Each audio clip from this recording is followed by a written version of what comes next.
Mgeni wangu wa pili ni Innocent Mungi. Huyu ni meneja mawasiliano kutoka mamlaka ya mawasiliano hapa nchini TCRA, na tunazungumzia kuzimwa simu feki ifikapo Juni 16 mwaka huu 2016. Nitaendelea mpaka pale saa 2:30 na baadaye mtazamaji, itakapotimu saa 2 kamili nitapokea simu yako. Utaiona simu yako hapo kwenye runinga, hiyo namba ambayo utaipiga na uweze kuuliza swali kama una maoni, kama una ushauri kwa Innocent Mungi. Yuko hapo kujibu maswali mengi ambayo utayauliza kuhusiana na zoezi hilo la kuzimwa simu feki kuanzia Juni 16 mwaka 2016, na ndio mada yetu wa muda huu tunaizungumzia hiyo.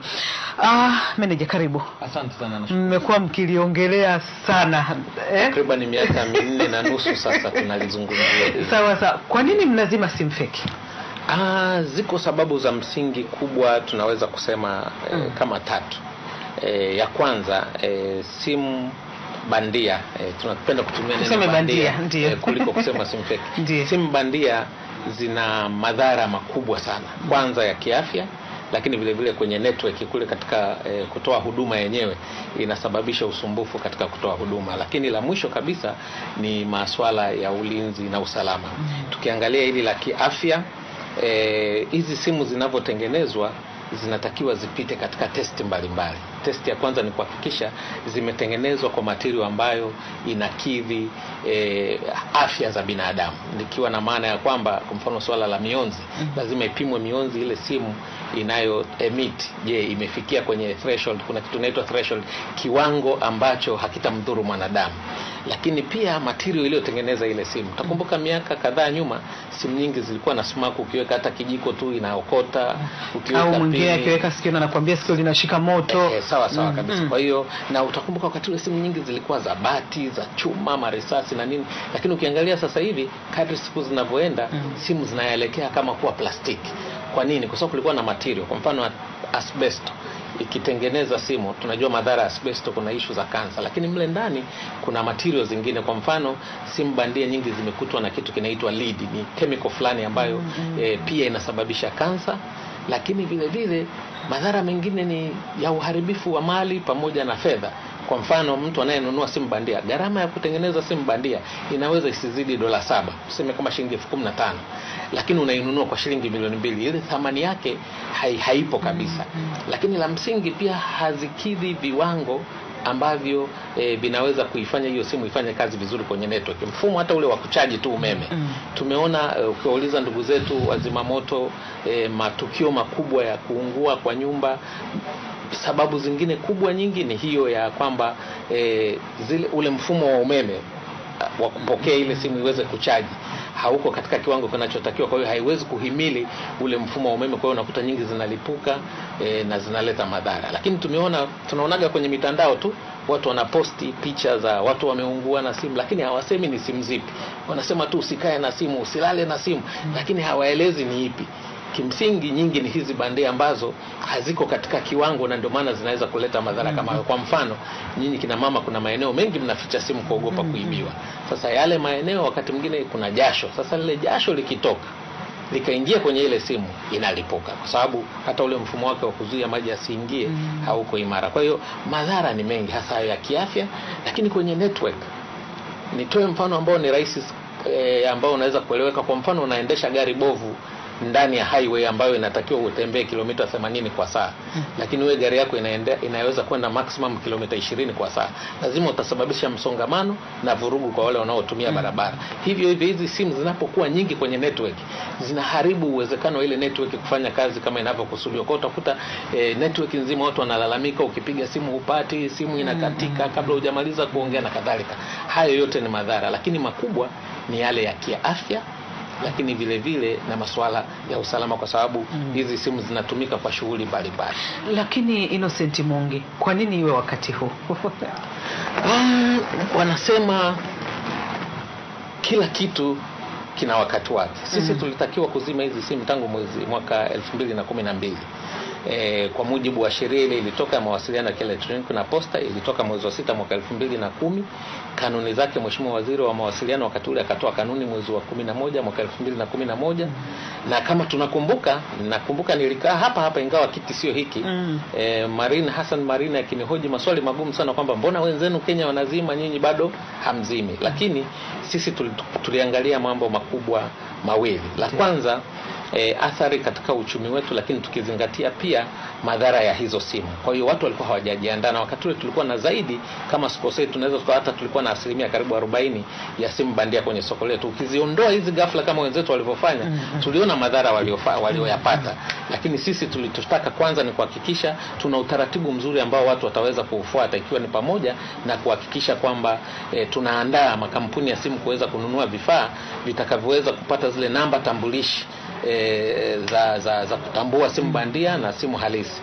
Na baada ya wao kufanya hivyo, sisi mwaka jana mwezi Julai tukafunga ule mfumo mkuu ambao unaunganisha hii mifumo midogo ya makampuni ya simu, tukaiunganisha Mamlaka ya Mawasiliano, na mwezi Disemba mwaka jana aliyekuwa katibu mkuu kiongozi akazindua huu mfumo ambao unaitwa mfumo wa utambulisho wa namba rajisi za utambulisho wa vifaa vya mawasiliano, kwamba kila simu ambayo imepitia vigezo vinavyotakiwa kupitiwa inapata namba tambulishi maalum, na zile ambazo hazijapita katika ule mfumo zinakuwa hazina namba tambulishi. Kwa hiyo ni rahisi kuzibaini. Lakini nia yetu nyingine kubwa ilikuwa ni kuhakikisha Tanzania tunafuta kabisa swala la wizi wa simu. Kwa hiyo huu mfumo ulitakiwa uwepo ili tusiwasumbue watu, lakini tuhakikishe sasa hivi Recho, ukiibiwa simu yako ukatoa taarifa polisi na kupeleka kwenye kampuni yako ya simu, wakati nishajihakikishia. Yes, ndio maana tunasema hii namba tambulishi wewe unatakiwa uijue namba yako ya simu yako.